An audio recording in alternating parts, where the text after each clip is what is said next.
No livro de Atos dos Apóstolos, é uma leitura que vai servir apenas como referência.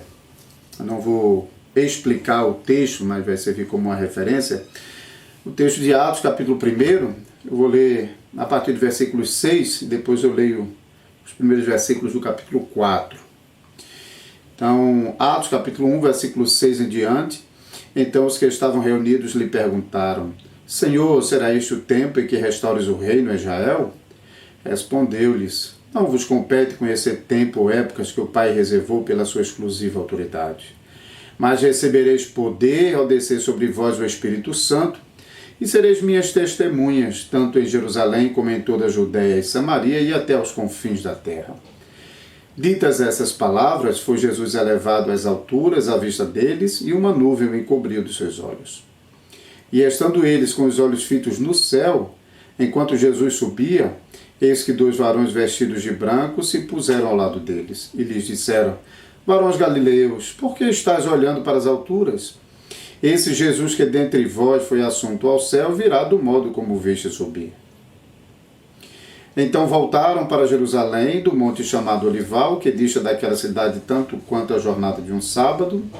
Quando ali entraram, subiram para o cenáculo onde se reuniam Pedro, João, Tiago, André, Filipe, Tomé, Bartolomeu, Mateus, Tiago, filho de Alfeu, Simão os Zelotes e Judas, filho de Tiago. Todos esses perseveravam unânimes em oração com as mulheres, com Maria, mãe de Jesus, e com os irmãos dele. Então agora, os primeiros versículos do capítulo 2. Ao cumprir-se o dia de Pentecostes, estavam todos reunidos no mesmo lugar. De repente veio do céu um som como de um vento impetuoso e encheu toda a casa em que estavam reunidos. E apareceram distribuídas entre eles línguas como de fogo, e pousou sobre cada um deles. Todos ficaram cheios do Espírito Santo e passaram a falar em outras línguas, segundo o Espírito lhes concedia que falasse. Então que Deus possa nos abençoar com essa leitura, e também com o assunto que nós vamos tratar a partir de agora. Então hoje, lembrando, nós estamos nessa série sobre o Espírito Santo, e então dando sequência, vamos falar hoje sobre o Espírito Santo e Pentecostes. De fato, para nós cristãos, especialmente cristãos reformados, é importante nós termos uma opinião bem definida acerca do significado e da função de Pentecostes. Então, o que nós, como cristãos reformados, entendemos sobre Pentecostes, o que nós consideramos que Pentecostes veio trazer, qual é a função e o desenvolvimento deles. Então, nessa conversa bem rápida, eu gostaria então de tratar especificamente esses dois aspectos de Pentecostes. O que é Pentecostes, também qual a função de Pentecostes. Mas eu quero começar falando um pouco sobre o significado do nome. Então você ouve falar sobre Pentecostes. Talvez a palavra penta seja conhecida para vocês, hein? Nós conhecemos a palavra penta, por exemplo, o Brasil é pentacampeão mundial, é 5 vezes campeão mundial, hein? Então a palavra penta é 5, pente é o plural de 5, por assim dizer, então é 50. Então penta é 5, pende é 50. E 50 justamente porque essa festa de Pentecostes era a culminação da festa das primícias, a festa da colheita, que acontecia 50 dias depois da Páscoa. Lembrando então que 50 dias antes houve a Páscoa. Naquela Páscoa os judeus celebravam o sacrifício do cordeiro, cujo sangue era marcado no umbral da porta. A família comia aquele cordeiro, e também nessa última Páscoa culminou também com a morte do Salvador Jesus Cristo. Então, Pentecostes, quando nós estamos lendo na Bíblia sobre Pentecostes, é um evento importante para nós, mas a sua importância não vem tanto pela celebração da festa. Se você notar Atos capítulo 2, que está descrevendo o episódio de Pentecostes, você não está lendo sobre particularidades da festa. Não tem muita coisa sobre a festa sendo dito ali, senão que aquilo que está acontecendo aconteceu na festa de Pentecostes, no dia de Pentecostes. Então, embora o próprio significado de Pentecostes é importante também, porque Pentecostes era uma festa que apontava para um evento redentivo que se cumpre aqui em Atos 2, então há também uma importância na própria festa, sim. Mas nós não vamos tratar sobre a festa em si, e o próprio capítulo 2 não está tratando sobre a festa em si, mas o cumprimento dessa festa, que apontava para Jesus Cristo, a primeira colheita, e também para esse evento que está acontecendo, que culmina com o envio do Espírito Santo. Então, não é tanto a festa, mas o que está acontecendo naquela festa. Se você quiser ler um pouco mais sobre a festa de Pentecostes, junto com outras festas, você pode ler depois, com calma, Levíticos capítulo 23. Tá certo? Então, mencionado brevemente sobre a festa de Pentecostes, vamos a realmente uma coisa importante, que é o significado de Pentecostes. Nós cremos que Pentecostes é um evento redentivo. Isso significa que Pentecostes era um acontecimento em Israel, uma festa, uma celebração que estava apontando para o Salvador Jesus Cristo e para um aspecto da vida e da obra do Salvador Jesus. Então nós costumamos chamar esses aspectos da vida e da obra do Salvador Jesus Cristo de atos redentivos. São aqueles atos que na palavra de Deus são apontados como atos envolvidos na redenção do pecador, na nossa história de redenção. Então nós devemos pensar nos outros atos redentivos, começando pelo nascimento do Salvador, o sofrimento e morte do Salvador, a ressurreição do Salvador, a ascensão do Salvador e a entronização do Salvador. A entronização acontece justamente, ou é declarado no dia de Pentecostes. Lembre-se que Jesus, depois da ressurreição, ele passou 40 dias com os seus discípulos e comendo e bebendo. Depois ele foi assunto ao céu e, conforme nós lemos em Atos capítulo 1, ele prometeu aos discípulos que os capacitaria com poder para serem suas testemunhas. Então, esse ato redentivo da entronização, o último ato da história da redenção, é marcada com os eventos descritos em Atos capítulo 2, relacionados com Pentecostes. Essa promessa do Espírito Santo, o próprio Senhor Jesus já havia mencionado, especialmente em João, capítulo 14 a 16, algumas vezes ele está mencionando sobre o envio do Espírito Santo. O envio do Espírito Santo que não vai acontecer enquanto o Senhor não subir ao céu. Enquanto se eu não for, o Espírito não virá. Então o Senhor Jesus Cristo subiu ao céu, sentou à direita de Deus e então recebeu do Pai a promessa do Espírito Santo. Você pode ler sobre isso no versículo 33 do capítulo 2. Nós lemos 32 e 33. A esse Jesus, Deus ressuscitou, do que todos nós somos testemunhas, exaltado, pois, à destra de Deus, tendo recebido do Pai a promessa do Espírito Santo, derramou isso que vedes e ouvis. Então, o que estava acontecendo em Pentecostes, o fenômeno das línguas, aquilo era resultado do derramamento do Espírito Santo. E esse sinal, esse evento redentivo da entronização, que era descrito em muitas passagens do Antigo Testamento sobre os reis sendo entronizados, também os salmos. Temos, por exemplo, o Salmo 2, que é um salmo de entronização, o Salmo 110. Então, em muitas passagens do Antigo Testamento, a figura do rei sendo colocado sobre o trono, o rei que era um representante de Deus na nação pactual de Israel, Então, esses eventos redentivos na vida do Salvador, culminando com a entronização, todos eles foram marcados por sinais especiais. Você pode observar que desde o nascimento de Jesus, quando Jesus nasce, acontecem algumas coisas especiais, como, por exemplo, sinal, uma estrela no céu, os anjos anunciando aos pastores e a glória do Senhor iluminando tudo em redor. Na morte de Jesus na cruz, as trevas tomou conta de toda a região. Na sua ressurreição, houve também ressurreição de mortos, a pedra do túmulo foi rolada. Na sua ascensão, os discípulos viram com seus próprios olhos o ato poderoso de Cristo subindo, sendo elevado às alturas. E também na entronização, nós estamos vendo o evento da entronização sendo marcado com os sinais maravilhosos que acompanharam a descida do Espírito Santo. Então, deixa-me só colocar o carregador aqui, porque o notebook vai me deixar na mão aqui. Deixa-me só colocar aqui rapidinho. Pronto.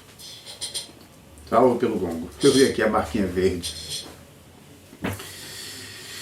Ok, então, cada ato redentivo na vida do Salvador foi marcado por sinais especiais. Então, são eventos importantes que fazem parte do conjunto que formam a obra redentiva do nosso Salvador Jesus Cristo. Então, para nós, Pentecostes tem esse significado. O significado de um ato redentivo, o ato redentivo final, que culmina com a entronização do Filho de Deus. E como função, Pentecostes, quando nós falamos sobre Pentecostes aconteceu. O ato redentivo da entronização marcada pela descida do Espírito Santo, acompanhada de sinais. Mas então, qual é a função de Pentecostes para nós? Para efetivar a plenitude da salvação que os discípulos, que os filhos de Deus já desfrutavam, mas agora desfrutam plenamente pelo domínio do Espírito Santo. Isso é importante, por quê? Porque Pentecostes não é o começo da igreja. A igreja começa desde o Éden. A gente pode talvez falar sobre um marco inicial da igreja cristã. Mas igreja, de fato, e nós confessamos isso na Confissão Belga e no Catecismo de Heidelberg, que a igreja, de fato, está lá desde o princípio do mundo até o final dos tempos. Mas essa igreja, considerando o marco de Pentecostes, os crentes que já gozavam dessa salvação e que estavam vivenciando aquele momento especial de transição do Antigo para o Novo Testamento, eles experimentaram a promessa que vem desde o Antigo Testamento de acompanhar a salvação com a plenitude das bênçãos da salvação por meio da obra do Espírito Santo. Então, Pentecostes marca isso, tá? Então, marca o início desse desfruto da plenitude da salvação por meio do Espírito Santo. Agora, por que nós estamos tratando esse tema? Porque a gente sabe que hoje em dia um bom número de evangélicos, particularmente os pentecostais, eles têm uma opinião muito particular acerca de Pentecostes. O próprio nome pentecostal, se você percebeu, deriva de Pentecostes, hein? E geralmente é assim, um grupo recebe o nome por causa da ênfase que é dada naquele particular. Os pentecostais pela ênfase em Pentecostes, os adventistas pela ênfase no advento de Cristo, os reformados pela ênfase nas doutrinas da reforma. Então, isso é só um termo que ajuda a identificar o pensamento de determinado grupo. Então, os pentecostais, eles têm um entendimento de Pentecostes que difere substancialmente de nós, e não somente nas questões periféricas, mas em questões realmente muito importantes. Por exemplo, eles realmente continuam mantendo afastado a salvação e os efeitos de Pentecostes. Então, os efeitos de Pentecostes funcionam como um tipo de segunda bênção. Então, a primeira bênção é a bênção da salvação, a segunda bênção é a bênção de Pentecostes, com todos os sinais e os poderes que veio sobre os crentes em Pentecostes. E os pentecostais também costumam a falar sobre uma repetição de Pentecostes. Pentecostes como sendo um evento que deve se repetir de tempos em tempos, de grupos, de pessoa para pessoa, mas Pentecostes se repete, particularmente ou coletivamente. E eles se apoiam em passagens bíblicas que, de certa maneira, falam sobre isso também. Então, eu li alguma coisa sobre o capítulo 1 início do capítulo 2, que fala sobre Pentecostes e a descida do Espírito Santo. Mas também tem Atos capítulo 8, que fala sobre o Evangelho chegando a Samaria e também o Espírito Santo descendo sobre as pessoas. Depois, em Atos capítulo 10, na casa de Cornélio, nós lemos sobre o Espírito Santo descendo sobre aqueles da casa de Cornélio. E depois, em Atos capítulo 19, falando sobre o Espírito Santo descendo sobre aqueles que eram discípulos de João Batista. Então, essas passagens são passagens importantes, nós não temos condição de tratá-las aqui, mas eu estou mencionando para que vocês possam anotar e possam acompanhar a leitura em casa e estudar um pouco sobre isso. Então, esses textos são mencionados para apoiar a opinião de que o derramamento do Espírito é sempre um evento diferente, distinto da salvação. Eles reconhecem que pode ser que aconteçam juntos. Pode ser que alguém, no momento da conversão, já prove isso, esse recebimento e revestimento de poder. Então, até um certo pentecostal, pregando uma vez, disse assim, na pregação: no Calvário nós somos vestidos. Aí ele colocou uma roupa por cima da que tinha, hein? E depois ele disse: e no Pentecostes nós somos revestidos. Aí ele foi e colocou o terno por cima. Então, ele mostrou como duas coisas distintas. Então, a salvação, você é vestido por Cristo, e no Pentecostes você é revestido por Cristo. Então, essa distinção é mantida basicamente no meio dos pentecostais. E mencionando essas passagens, para Atos 8, Atos 10, Atos 19, eles de fato mostram que nesses outros eventos também aconteceu o derramamento do Espírito, também aconteceu sinais, e em alguns casos, exceto Atos 8, também houve línguas. Então, há realmente muita similaridade nesses acontecimentos. Porém, os pentecostais falam sobre essa similaridade nesses outros acontecimentos como se fossem repetições do Pentecostes. Então, o Pentecostes acontece em Atos 2, depois acontecem outros eventos de Pentecostes. Não é mais Pentecostes porque não acontece no dia de Pentecostes, mas assim, é o mesmo evento, é uma repetição do evento em outros lugares e em outros momentos, e que isso deve continuar se repetindo ao longo da história. Por isso, então, pentecostais ainda hoje falam muito sobre o Pentecostes. Certo? Então, eu queria agora, brevemente, oferecer uma resposta breve a essa opinião dos pentecostais acerca do dia de Pentecostes, tá certo? Primeiro, nós, reformados, devemos reconhecer que de fato há similaridade nos eventos. Se você lê Atos 2, depois você lê Atos 8, Atos 10, Atos 19, você realmente pode perceber na leitura do texto que alguns sinais que aconteceram em Pentecostes também estão acontecendo nesses lugares, tá certo?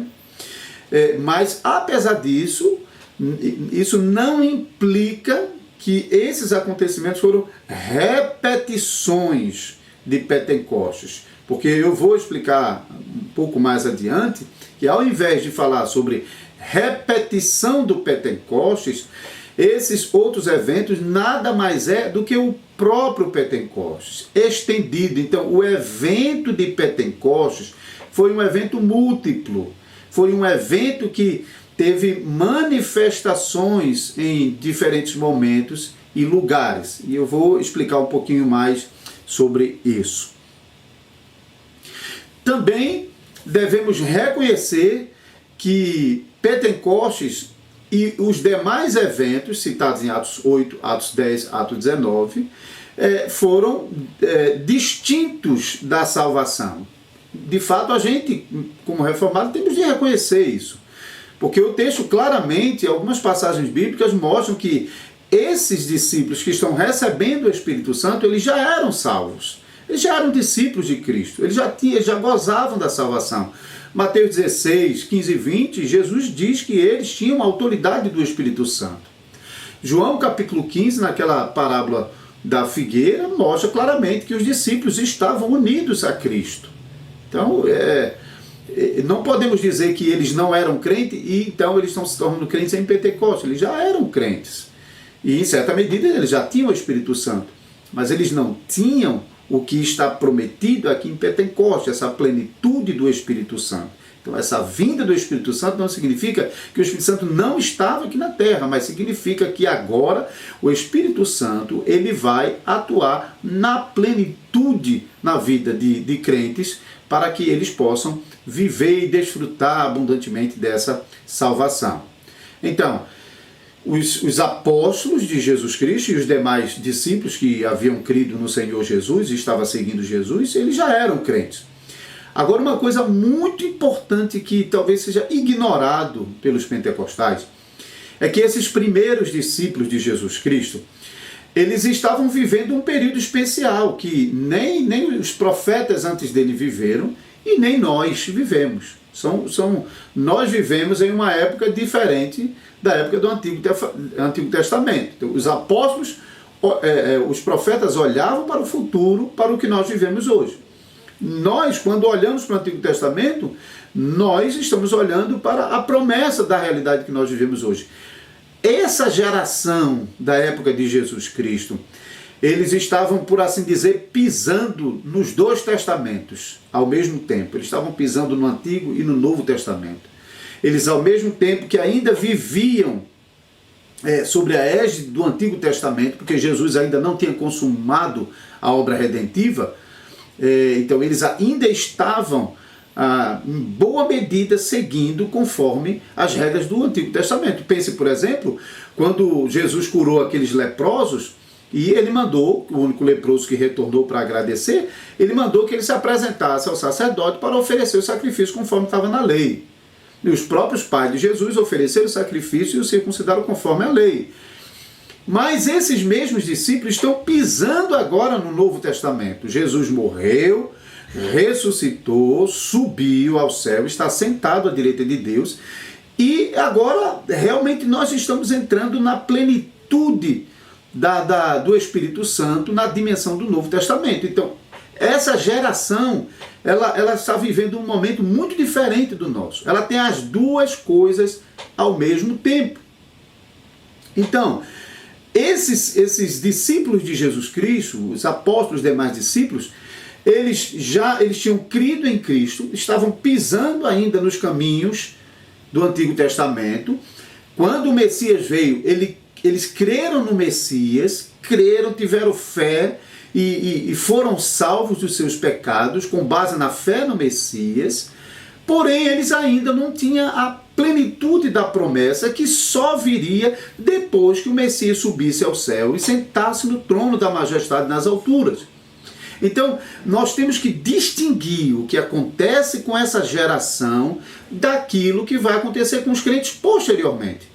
Porque posteriormente, os crentes, eles já estão, quando eles se convertem, eles não se convertem para esperar a plenitude da promessa. Não, isso era o Antigo Testamento. O Antigo Testamento, Deus prometia a salvação do seu povo, mas a plenitude nessa salvação seria a obra do Espírito Santo que seria enviado sem medida. Isso só aconteceu em Pentecostes. Então, Aquela geração necessariamente experimentou essas duas realidades da salvação em momentos diferentes, distintamente. Isso então dá para entender.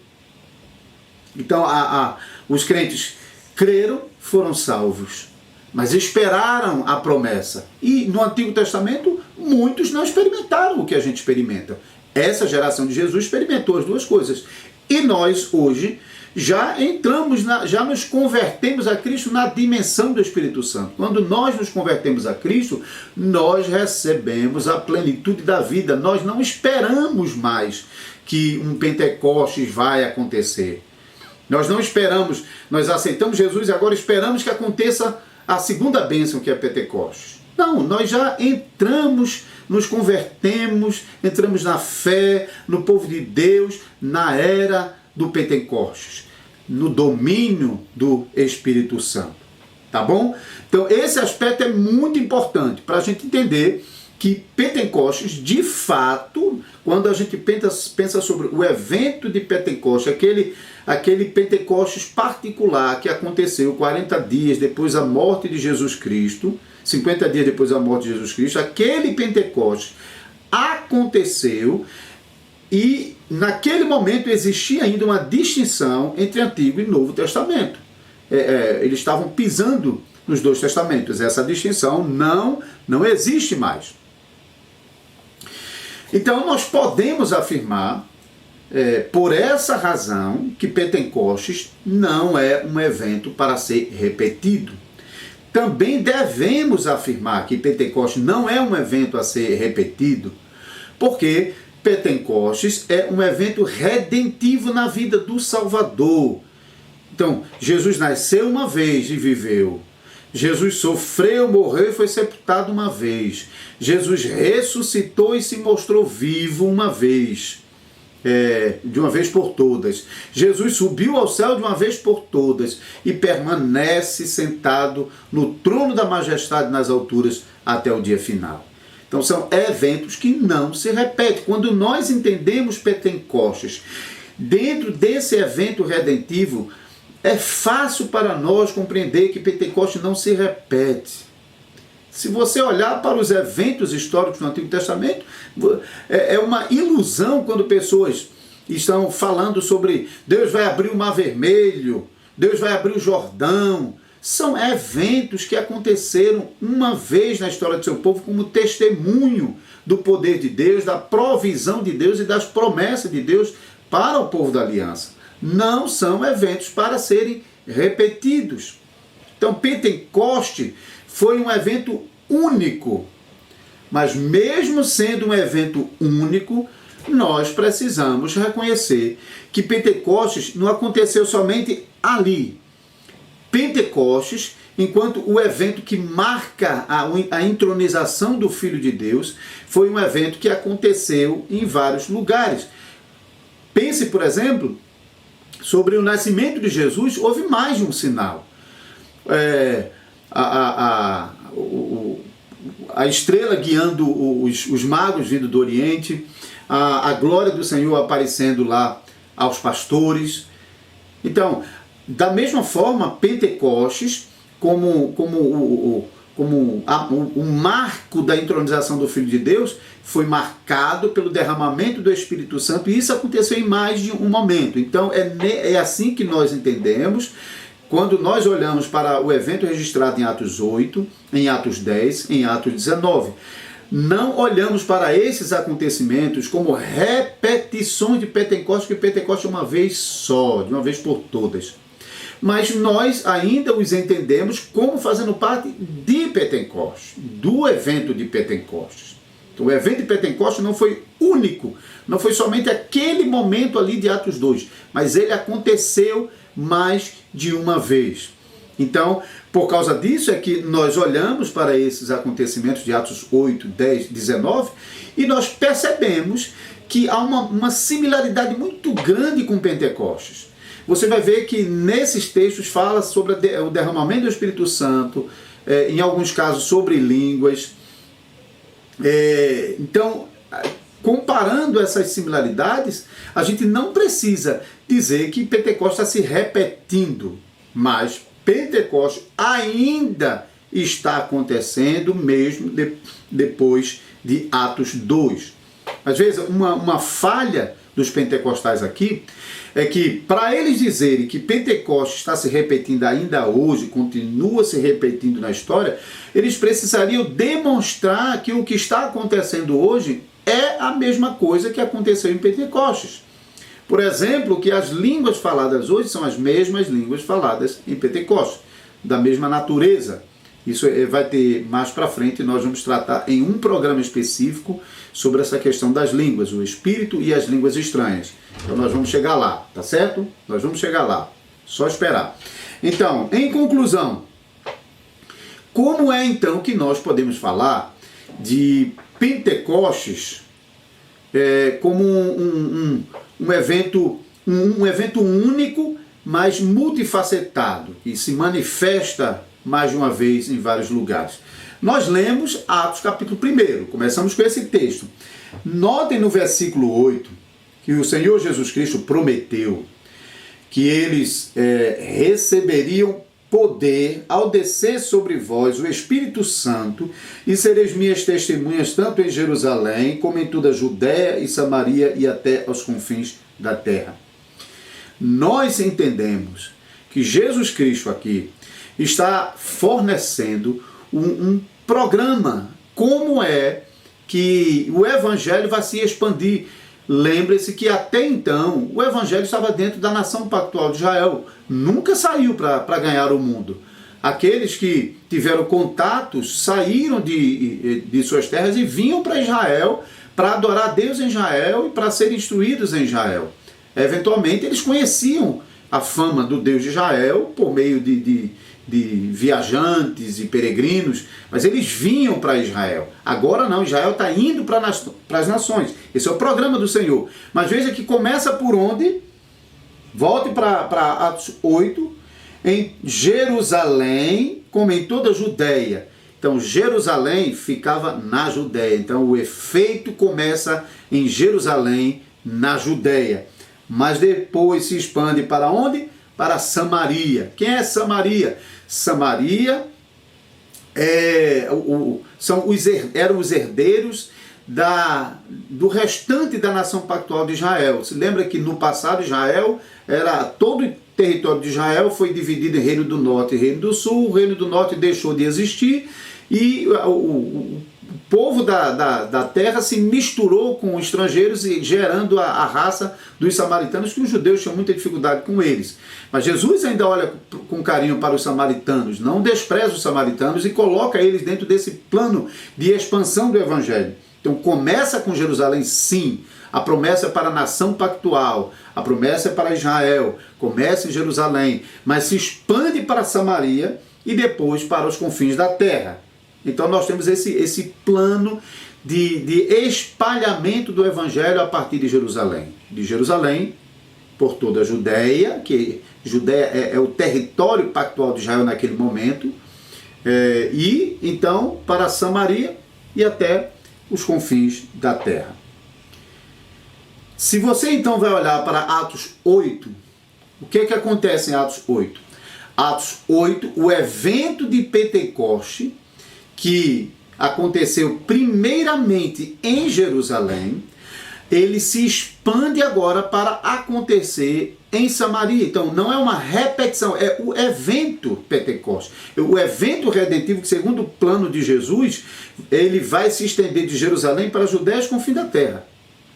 Então, esse evento redentivo que aconteceu em Jerusalém agora vai para Samaria. Atos 8 é o testemunho de Pentecostes chegando até Samaria como parte do plano estabelecido pelo próprio Senhor Jesus Cristo. E quando você vai para Atos 10 já é fora de Jerusalém e fora do ambiente de Samaria. Atos 10 é o contexto de um gentil Cornélio.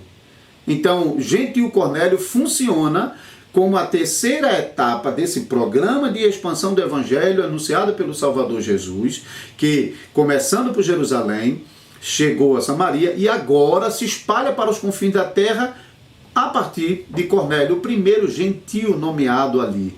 E note que aquilo que aconteceu em Pentecostes agora está acontecendo na casa de Cornélio. Então, Pentecostes começou em Jerusalém, se expandiu para Samaria e agora alcança os confins da terra por meio do testemunho deixado na casa de Cornélio. Então é assim que nós entendemos Pentecostes. Não entendemos Pentecostes como um evento que tem que continuar sendo repetido. Há ainda a ocorrência em Atos 19 com os discípulos de João Batista, que é um contexto um pouquinho diferente. Mas eu quero concluir aqui.